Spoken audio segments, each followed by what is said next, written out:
Bonjour tout le monde, bienvenue au chaîneur Nicolas au micro en compagnie de Sacha Gavami. Comment tu vas, mon vieux? Ça va, toi? Ça va cerner. Hey, on s'est couché tard hier. On s'est couché à 2h51 lorsque Freddie Freeman a frappé son circuit pour donner la victoire aux Dodgers. Oui. J'ai pris ma douche du matin entre les deux 18e manches. J'ai dit, tu sais quoi, on est plus proche de l'heure que je vais me réveiller. Je vais aller prendre ma douche le matin, puis ça va me sauver du temps le matin. Je sais qu'on a un train de vie qui est particulier, mais je peux pas comprendre les gens qui ont été se coucher. Tu sais, mettons 8-9e, je comprends. Rendu en 15e, tu peux juste pas aller te coucher. T'es rendu là. Tu peux pas. T'es déjà rendu tellement trop loin dans ta soirée. C'est ça. Puis tu fais tellement des choix déjà douteux de te rendre jusque-là. C'est ça. T'es mieux juste de finir jusqu'au bout. Là. Tu fais un road trip Montréal-Tremblant, t'arrêtes pas de faire pipi à Saint-Sauveur. Mais tu sais, les gens qui se couchent, c'est une chose. Les gens qui se couchent, c'est une chose. Mais les gens derrière le marbre, qui avaient des billets derrière le marbre, puis qui partent... Oui, non, ça, c'est indécent. C'est indécent. Ils devraient perdre le droit d'aller dans un stade de baseball. C'est indécent. Oui, je sais. Quel match de balle, par contre. Il y avait de tout. Quel match de balle. Je sais pas s'il y en a qui nous écoutent, qui sont fans de baseball. J'ose croire que oui. Même si t'es pas un grand fan de baseball, le spectacle d'hier, t'avais des circuits, t'avais des jeux défensifs extraordinaires, t'avais des bons lancers. Clayton Kershaw arrive dans le match. Oui. Qui aurait cru qu'en 2025, en Série mondiale, on aurait un match dans lequel Max Scherzer allait commencer le match et que ça allait se conclure presque par Kershaw. C'est un match sensationnel qui passera bien sûr à l'histoire, mais jusqu'à présent, c'est une belle Série mondiale. C'est extraordinaire. Gros match ce soir pour les Jays. Quand l'épisode va sortir, les Jays vont soit perdre 3-1 ou être égal à 2-2. Puis tu sais, traduction libre, mais la game, c'est une game de pitcher. Oui. Tu sais, le nom de la game, c'est au nom du pitcher. Traduction libre. Là. Traduction très libre. Puis tu sais, j'étais allé à Toronto pour le match de Yamamoto. Oui. Je pense pas que le cerveau humain est fait pour comprendre ce que ça demande mentalement et physiquement pour lancer 9 manches dans le baseball d'aujourd'hui en série mondiale. Puis Yamamoto l'a fait 2 matchs consécutifs. En tout cas, la balle d'automne, il n'y a pas beaucoup de choses qui accotent ça. Il n'y a pas grand-chose meilleur que du baseball en octobre. Ouais. Le spectacle, les émotions, la tension. Puis tu sais quoi, on s'est couché à 3 heures. Ouais. Mais qu'est-ce qu'on va faire à soir? On va écouter un autre match de balle. on va s'en rappeler longtemps. Puis tu sais, ce soir, là, dépendant quand l'épisode sort, c'est Ohtani qui devrait lancer sur le monticule. Oui. Quel joueur de balle! Chaos Sport, c'est notamment du hockey, du football, du soccer, du sport de combat et aussi de la business du sport. Et où est-ce qu'on peut retrouver tout ce contenu, Sacha? Il y a une application Chaos Sport où tu peux écouter tous ces beaux contenus-là. C'est vraiment intéressant. Il y a le site internet chaosport.tv où tu peux aller chercher tous ces contenus. Puis en plus, tu es membre, tu as accès à des contenus exclusifs. Puis aussi, il faut s'abonner à la chaîne YouTube. Fait qu'il y a plein d'options pour les gens. Qu'est-ce qu'on fait? On s'abonne. T'sais, je sais que c'est cliché, puis on en parle année après année depuis qu'il est dans la MLB, mais présentement en éliminatoire. Puis je sais qu'à Toronto, ça n'a pas été fantastique. Circuit dans une course perdante. Gros double aussi dans le deuxième match, mais quand même, hier, on l'a vu, là, 2 doubles, 2 circuits. Je pense que c'était 9 fois sur les sentiers, 8 ou 9. Record, évidemment, du baseball majeur. Quel joueur! J'avais dit à des chums, je dis, est-ce qu'on peut considérer Ohtani à la fin de sa carrière comme le meilleur athlète de tous les temps? Et c'est débattable, tu sais. C'est une grosse question, ça. C'est parce que, Mais un gars qui frappe autant de circuits que lui, un gars qui lance 100 000 à l'heure, un gars qui vole les buts, il fait tout. Puis tu sais, c'est pas comme si c'était un très bon lanceur puis qui était moyen au bâton. Non. Là. Il est dominant partout.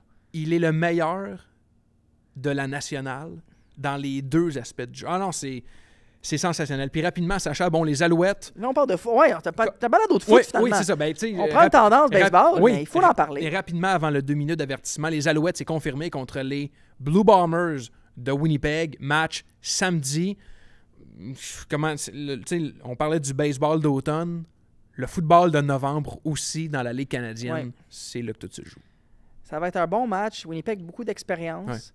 Je pense pas que c'est le club nécessairement que tu t'attendais à voir où que tu voulais. Où que tu voulais. Une couple de blessures pour les Alouettes. En dernier match, surtout, un match qui voulait rien dire. Mais regarde, c'est là qu'il faut qu'ils se relèvent. Puis ils ont l'équipe pour le faire. Donc ça va vraiment être un bon match, je pense, au Stade Percival en fin de semaine. J'ai hâte de voir.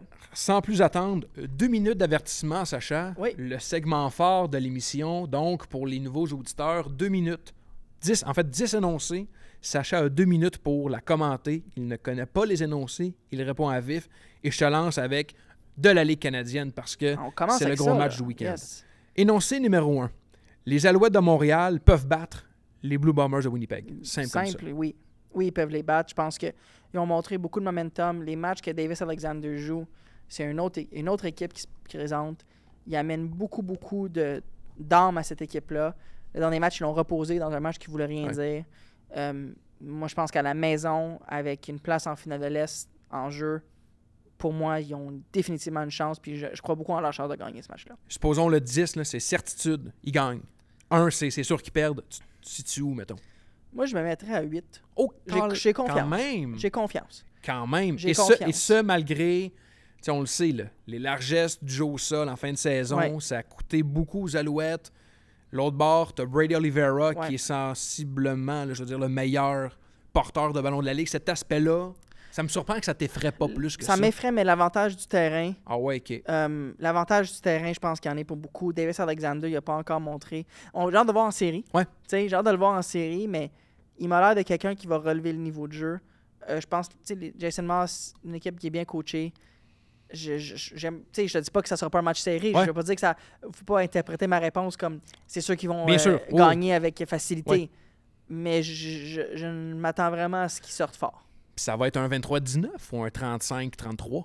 Moi, je dirais plus un comme 28-24, genre, tu sais, quelque chose du genre. Donc, pas un match ultra défensif, ni un match ultra offensif. Tu t'attends, dans le fond, à ce qu'on connaît des Alouettes. Oui, mais c'est ça. Je pense qu'ils vont sortir, mais les Bombers ont tellement d'expérience. Puis, c'est pas une équipe qui va être intimidée par le moment. Je pense que c'est l'une des premières fois que les Bombers arrivent comme underdog. Ouais.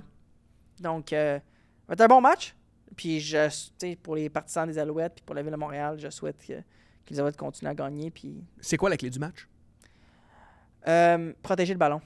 Je pense qu'en offensive, ça va être protéger le ballon. Là, j'ai comme des flashbacks il y a un an contre Toronto. Protéger le ballon. Ouais. Si tu exécutes ton match, tu vas pas tirer dans le pied, ça va bien aller. OK, on reste dans la Ligue canadienne avec les Alouettes. Deuxième énoncé. Les Blue Bombers représentent un plus gros défi pour les Alouettes que les Tiger Cats. Oui, selon moi, à cause de l'expérience. L'expérience des Bombers. Des Bombers. Hamilton, c'est une équipe qui en a arraché dans les dernières années. Là, ils arrivent en finale de l'Est. Ils ont une super équipe, puis ils jouent à la maison. Mais je pense que l'expérience pour moi en série, il y en est pas beaucoup. Je crois vraiment que les Bombers peuvent sortir fort, puis c'est pas une équipe que tu prends à la légère. Même si on connaît une saison en dents de scie un peu, ça restera une équipe toujours dangereuse. Fait que, ouais, je pense que oui. Est-ce que les Tiger Cats peuvent tomber dans le piège? Voilà où je m'en vais. Semaine de congé avant de jouer contre Ottawa. Battre Ottawa. Semaine de congé cette semaine. Finale de l'Est la semaine prochaine. 2 matchs en 1 mois. Joue pas, joue pas, joue. Est-ce que cette drôle de séquence-là, ça peut être un piège? Oui, parce que tu perds le momentum. Je pense qu'on pourrait rencontrer des joueurs et ils nous diraient ça. Le fait de jouer, ça te garde dans le beat, ça te garde dans un rythme. Ça te garde, je suis en train de faire échapper. Mais trop émotif. Je bouge trop. Avec tes rangs-bras, là. Mais il n'y a pas grand-chose. Fait que, tu sais, je pense vraiment que pour moi, ça peut être un piège, surtout une équipe qui va affronter, qui vient de gagner. Tu sais, fait que le momentum arrive, il faut qu'il commence fort. Mais tu sais, Hamilton, chapeau à Milanovic, tout l'entraîneur-chef. Ils sont revirés un peu depuis 2 ans. Là. Vraiment. Puis moi, j'ai un client, Devin Verisak, le linebacker partant, des recrues partant, linebacker, tout un joueur. Mais Hamilton, je trouve, puis tu sais, j'ai pas regardé les 18 matchs de Hamilton, ils jouent du foot à l'ancienne. Ils sont tough. Oui. Tu vois ce que je veux dire? Ils sont comme... Mais ils sont revenus à la base. Ils sont mean. Puis ils ont fait des ajustements. C'est sûr que c'est un peu émotif. Le directeur général est décédé durant la saison. Ted Gavaya, un chic type qui est décédé du cancer. Donc, il y a beaucoup de motivation interne. T'sais, beaucoup de ces joueurs-là ont été amenés par Teddy comme agents libres et repêchés. On a des belles séries, je pense, dans les Canadiennes. NFL, Sacha. Oui!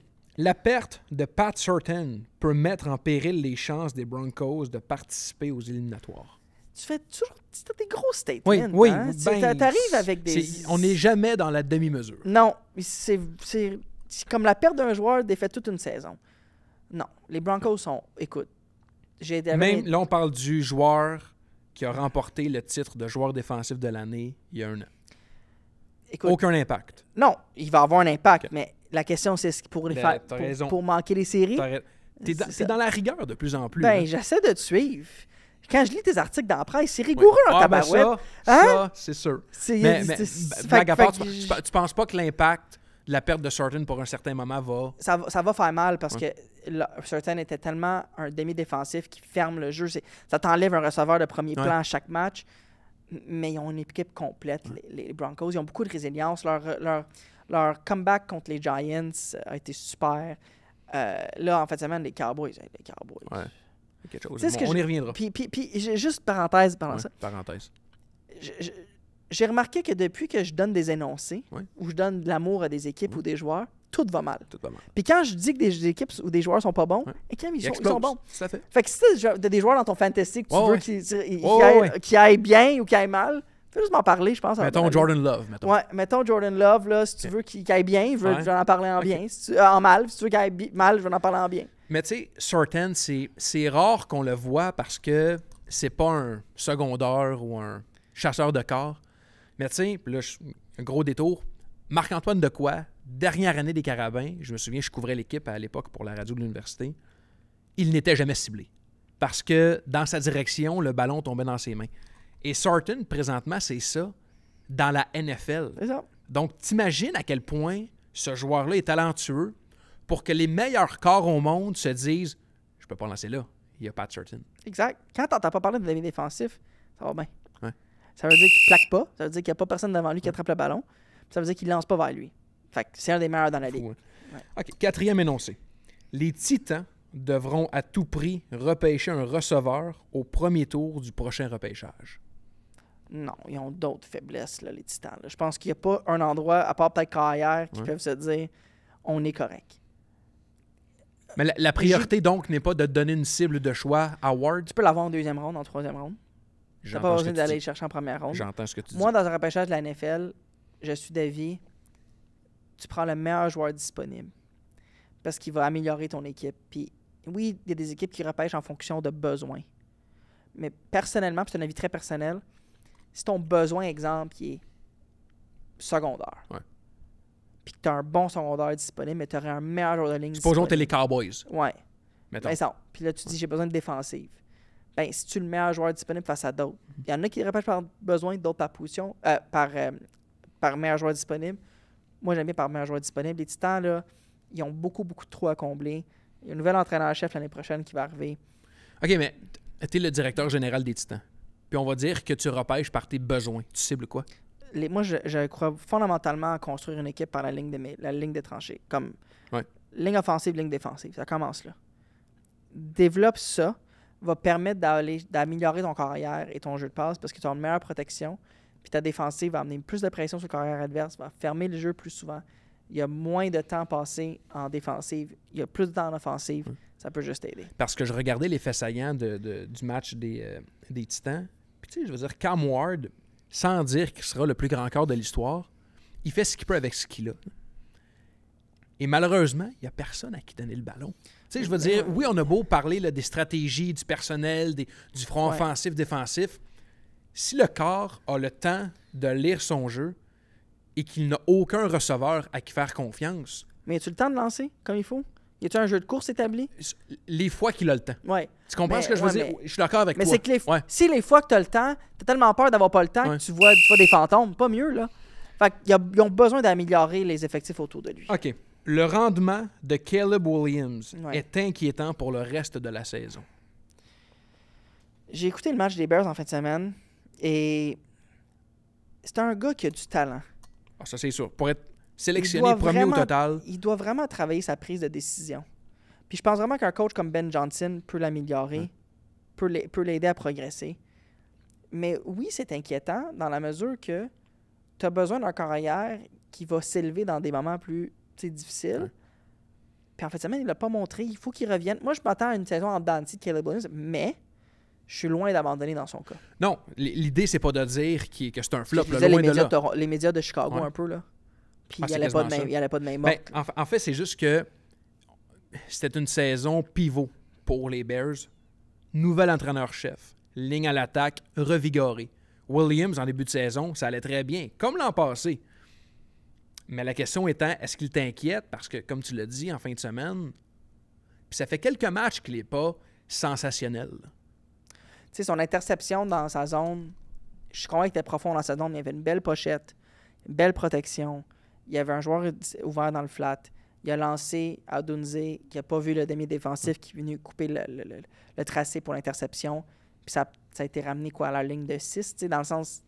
C'est des jeux qui tuent le momentum. T'sais, à ce moment-là, il perdait, je pense, par 4 points, si je ne me trompe pas. Mais ça prend du temps. Regarde Drake May. Comme ça allait pas, c'était correct. On voyait des signes. Puis là, avec Vrabel, ça va... Donnons le temps à Caleb Williams. J'ai été voir les matchs des Bears récemment. En personne, il a fait beaucoup de bonnes choses. Tout à fait. C'est le manque de constance qui inquiète et pas le talent du joueur. Est-ce que les Bears vont jouer pour 500 cette année? Ouais, moi, j'y crois. Je pense qu'ils sont vraiment... c'est une équipe qui est jeune en termes qui se développe, qui apprend à gagner. Parce que là, ils sont 4-3. 4-3, c'est ça. J'avais 3-4. Ils ont Cincinnati en fin de semaine. Fait que, s'ils sont capables d'aller chercher cette victoire-là, on monte à 5-3. Mais mine de rien, tu commences à te rapprocher. Puis il y a des gros matchs qui vont s'en venir, mais je pense qu'ils sont capables. Parlant de jeunes quart arrière, Dylan Gabriel est le quart d'avenir des Browns de Cleveland. Je sais pas. Qu'est-ce que tu fais à Cleveland? Gabriel, pas mauvais. Correct. C'est un choix de 5, 6, 5, 4, Gabriel. 4e ronde, 5e ronde? 3e. 3e Gabriel, puis c'est Shedder qui est 5e. 5e, okay, c'est ça. Ouais. Mais ça pour dire que c'est pas un top 10. Là. Non. Même s'il a été comme parmi les prétendants pour le Heisman à Oregon. Oui. Un de mes bons chums, Louis, que je salue d'ailleurs, Louis Marandola, qui écoute le balado récemment, il est un grand fan des Browns. Il pourrait me dire si c'est 2e ou 3e ronde. Mais c'est dans ces rondes-là. Mais t'es pas comme rassuré par ce que tu vois. T'es fan des Browns, tu dis pas que c'est lui. Ben non. Penses-tu vraiment que Shedeur Sanders, ça va bien aller, l'ambiance, s'il reste backup pour les 3-4 prochaines années? Surtout qu'il a même pas été habillé au dernier match. C'est ça. Même pas sur le banc. Puis je pense qu'il était même blessé un peu. Ils l'ont mis inactif, mais... C'est comme si on le tassait comme volontairement pour s'éviter du... C'est bizarre tout ça. Mais les Browns, là, qui devraient finir, peut-être pas dernier de la Ligue parce qu'ils ont une bonne défense puis ça va relativement mieux que ce que j'aurais pensé personnellement cette année pour les Browns. Ils repêchent top 15, mettons. Tu repêches un quart? Si c'est le meilleur joueur disponible, oui. Oui. Comme, si c'est vraiment un QB qui peut changer ton organisation, puis tu as vraiment un franchise quarterback qui est là, pourquoi tu ne prendrais pas? Tu sais, dans le sens, corrige jamais une erreur par une erreur. Si l'erreur, c'était de prendre Gabriel ou Sanders, ben, dis pas, je vais pas prendre un gros QB, mais j'ai fait une erreur avant. Non. Va chercher le meilleur joueur disponible. Est-ce que ça va l'être? Tu sais, Myles Garrett, il a eu quoi, 5 sacs du camp cette semaine? Beaucoup. 5. T'as vu la photo de lui au banc? Ouais. Au bout du banc? Un joueur a 5 sacs avec du ses corps. petits bras. 5 sacs du corps. Ouais. Je sais pas ce que je fais. Mais donc, le dernier repêchage des Browns, c'est un constat d'échec? Ben, ça dépend de comment les joueurs vont se développer. Je pense qu'ils ont quand même fait... Parce que Judkins, c'est quand même toute une révélation. Judkins est super. Gabriel, s'il devient un partant puis devient super bon, ben on va être content, mais c'est trop difficile à savoir. Okay. Fort d'une première victoire cette saison, Aaron Glenn conservera son emploi la saison prochaine. Oui. Ah hein? Tu peux pas le congédier après une saison. Pourquoi pas? Ben là, Nick, je veux dire... Non, mais dans le sens que... Qu'est-ce qu'ils ont, les Jets? C'est du déjà vu. Oui, je comprends, mais à un moment donné, les Jets, il faut qu'ils arrêtent, là. Ouais. Il faut que ça arrête d'être tout croche. Comme, ils sont allés chercher Aaron Glenn, quand même pas un 2 de pique coordonnateur défensif, là. Qui était un des entraîneurs, en fait, un des coordonnateurs les plus convoités là, pendant notre saison. Qui sont supposés être si bons. Sincèrement, qu'est-ce qui a fait que cette équipe-là devait être si incroyable? Ben, j'ai envie de te dire, en faisant l'avocat du diable, qu'ils ont Justin Fields, qui est un corps établi. Ça reste que c'est pas une recrue. Mais il est pas bon. Tu sais, t'as Sauce Gardner, t'as Garrett qui est blessé, Garrett Wilson. T'as une ligne offensive correcte, t'as une défensive... T'as Breece Hall qui a eu des bons moments dans les dernières saisons. Mais tu t'attendais pas à ce qu'il soit 1-7 après 8 semaines. Non, mais je trouve pas que Justin Fields est un partant dans la NFL. Non, mais sur papier, je pense quand même pas que c'est le pire club de la NFL. Mais tu vois, je viens de dire ça, la semaine prochaine, il va sortir un match. Ils vont gagner 47-2. Ils vont parler du comme mais donc, Glenn garde son emploi. Oui. Ça serait Puis, ridicule. d'abord, si c'est pas ça le problème, quel trou t'essayes de Qu'ils de construisent réparer? l'équipe comme il faut, là. Ouais. Comme, prenez le temps de construire l'équipe, établir c'est quoi vos besoins, puis aller dans une vraie reconstruction. Le problème des Jets dans la reconstruction précédente, c'est qu'ils se sont trompés sur le QB. Il y avait le deuxième choix au total, ils ont pris Zach Wilson. Ouais. Ils pensaient que c'était leur corps d'avenir. Mais ça n'a pas marché. Fait que, imagine comment ça te retarde dans ta reconstruction, ça, quand tu mets tous tes œufs sur un kayak, tu repêches deuxième au total, puis finalement, il est pas bon. Mais c'est pas toutes les équipes qui ont mis leurs œufs dans le même panier en repêchant un quart? Mais ils se sont pas trompés. C'est quand tu te trompes à second overall ou first overall. Oui, mais tu sais, puis on retourne dans le passé. Là. Je suis pas mal sûr que Wilson sortait 2 la plupart des équipes. Là. Je me dis pas comme si tu l'avais choisi 8 puis que tu avais l'embarras mais de choix. Josh Rosen était repêché combienième? Il était 6e, 7e? Ouais, 6, puis...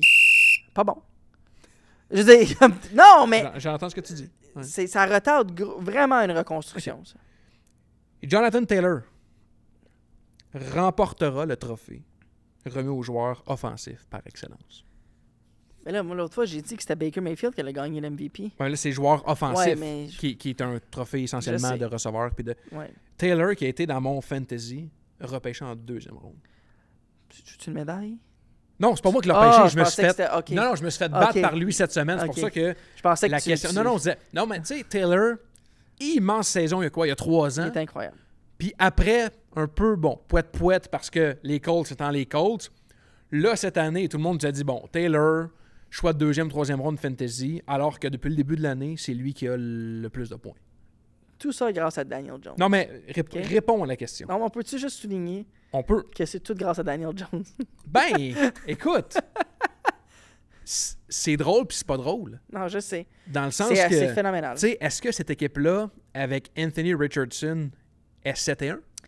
Non, parce qu'il irait prendre des pauses sur le sideline. Non, mais tu comprends ce que je veux dire? Mm. Donc, Taylor, est-ce que c'est le meilleur joueur offensif qui n'est pas un quart cette année?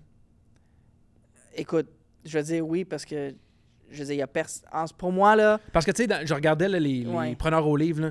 T'as Bijan, t'avais Smith Njigba avec les Seahawks, t'as Puka qui vient de se blesser, et t'avais McCaffrey qui ressortait parmi les... McCaffrey va gagner comeback, là. Oui, comeback probablement. Joueur de... Mais bon. Mais moi, ça serait Jonathan Taylor en ce moment, parce que Jonathan Taylor, son impact n'est pas juste dans les statistiques, il rend Daniel Jones meilleur aussi. Il rend les receveurs meilleurs. Il ouvre tellement le jeu pour les Colts, puis il a comme connu une effervescence, comme une renaissance. Ouais, moi, je suis d'accord avec ça. Est-ce que c'est le meilleur porteur de ballon cette année? McCaffrey. Fait que ta hiérarchie, Bijan. Mais là, Meilleur porteur de ballon pur. Tu dois gagner un match. Moi, là, en début d'année, j'étais pas tant comme Bijan. J'étais comme, il y a trop de hype, Je l'ai regardé jouer, là. Il est incroyable. Les Falcons ont fait courir 7 fois en fin de semaine. Mais pourquoi? Je l'ai dans mon fantasy. Pourquoi? Tu sais, moi, je me suis dit, je jouais contre mon ami Simon, que je salue. On avait le match-up de rêve. Là. On avait Bijan contre Jonathan Taylor. Ça m'a pas des proches, là. OK. Tu as repêché Bijan le premier? 3e. Oh. Ouais, nous autres, c'est sorti Chase Barkley et moi qui ai repêché Okay. Bijan. 9e énoncé. Le succès des Patriots peut durer jusqu'à la fin de la saison. Oui. J'aime beaucoup les Pats. Avec Stephon Diggs comme premier receveur. Il partage le ballon. Ouais. C'est intelligent. Drake May prend des bonnes décisions. Il peut courir aussi. Une bonne ligne offensive. Bonne ligne Will Campbell. Bonne défense. Bonne ligne offensive, ils ont quand même laissé 5 sacs à oui, mais de manière générale, dans sa structure... C'est ça l'affaire. Je pense que pour partisans, on voit un sac aller puis on dit « Oh, la ligne offensive ». Tu sais, quelqu'un m'a déjà dit, là, un joueur de ligne défensive qui a un sac par match, il va donner un des joueurs le mieux payé. Ouais. Un joueur de ligne offensive qui laisse un sac par match, ça se peut qu'il ne travaille plus dans la ligue. C'est ça, c'est Will Campbell qui a dit essentiellement ça à la Sioux l'an passé. Ouais. Fait que, je veux dire, la réalité, c'est que les Pats... Puis sur un sac, Sacha, excuse, tu sais, c'est Joe Burrow qui avait dit ça à un moment donné, tu sais, qui est le sac le plus frappé, tu sais. Il dit, vous regardez, là, la majorité des sacs, là, c'est sur des 3e essais, que j'étire le jeu, que les gars de ligne sont un peu perdus. Fait que oui, la stats des sacs, mais tu sais, ça peut être un tight end qui bloque mal, ça peut être un porteur de ballon qui bloque mal. Fait que, tu sais, moi, j'y crois aux Pats. J'y crois, je pense qu'ils vont maintenir la cadence, sont bien coachés, sont bien structurés. Tant mieux. Je suis content. Je trouve ça le fun de voir cette version-là des Patriots. En début de saison, je les avais mis en éliminatoire. Je les avais 5e dans l'américaine. Je me faisais lancer des tomates. Les gens, ils prennent pas assez au sérieux. Non, les gens, il y a un manque de crédibilité. Penses-tu que le balado va t'aider? Penses-tu que là, ils vont Ben, dire... à côté de toi, j'ai l'air d'un génie. C'est- Mais est-ce que les Patriotes, puis là, je me projette dans les 2-3 prochaines années, pourront rivaliser avec les Bills? Tu sais, les Bills, depuis 3-4 ans, là, c'est une assurance qu'ils vont finir premiers de la division. Est-ce que là, ils ont trouvé un compétiteur qui est capable... Ben oui, mais ils ont battu cette année. Fait que oui. Oui, c'est ça, mais si on se projette, là. Oui. C'était pas une coïncidence qu'ils ont battu cette année. Je pense que c'est une meilleure équipe qu'on pensait. Puis, pour vrai, je vois vraiment une belle rivalité dans cette division-là s'installer entre les Bills et les Patriots. Parce que je trouve que les Patriots sont construits de la bonne manière pour se rendre. Est-ce qu'ils ont quand même besoin d'un vrai premier receveur? Éventuellement, oui. Ça va les aider. OK. Dernier énoncé, on s'en va dans la NCAA. Les Tigers de Louisiana State University ont bien fait de congédier Brian Kelly Moi, je trouve... et de lui donner un buyout de 50 millions. Fait que Brian Kelly est arrivé de Notre Dame, un coach que, comme partisan, je n'aimais pas. Ah ouais, OK. Tu vois, moi, j'aime cette espèce de Il hargne. est fake. Ah, tu trouves? Ah, il est fake. Ah ouais, Il est arrivé à LSU, puis il faisait comme s'il avait toujours vécu là, puis il faisait comme s'il venait de la Louisiane. Puis, tu sais, ces vidéos qui étaient un peu bizarres, là, de lui avec les joueurs qui dansaient. Alors que c'est un gars du Massachusetts, je pense. Tu sais, il vient pas de la Louisiane. Mais Mais est-ce qu'ils ont bien fait de le congédier? Fiche de non. 5-3, 11e dans la SEC. Non. Puis je vais te dire pourquoi non. Parce que la culture dans le college football de comme le bouton de panique dès que tu perds 2 matchs, ou dès que tu perds un match, ça n'a aucun bon sens. Il n'y a pas un sport, selon moi, en Amérique du Nord, où est-ce que la pression est aussi élevée qu'entraîneur-chef d'une équipe aspirante dans le football universitaire américain. Ça n'a aucun sens. C'est comme si, quand les Bills ont perdu contre les Pats, les gens ils disaient tous « Est-ce que McDermott perd sa job? » Puis s'il perdait un deuxième match, il perdait sa job. La patience, puis c'est comme... C'est des montants d'argent tellement faramineux. Ça va.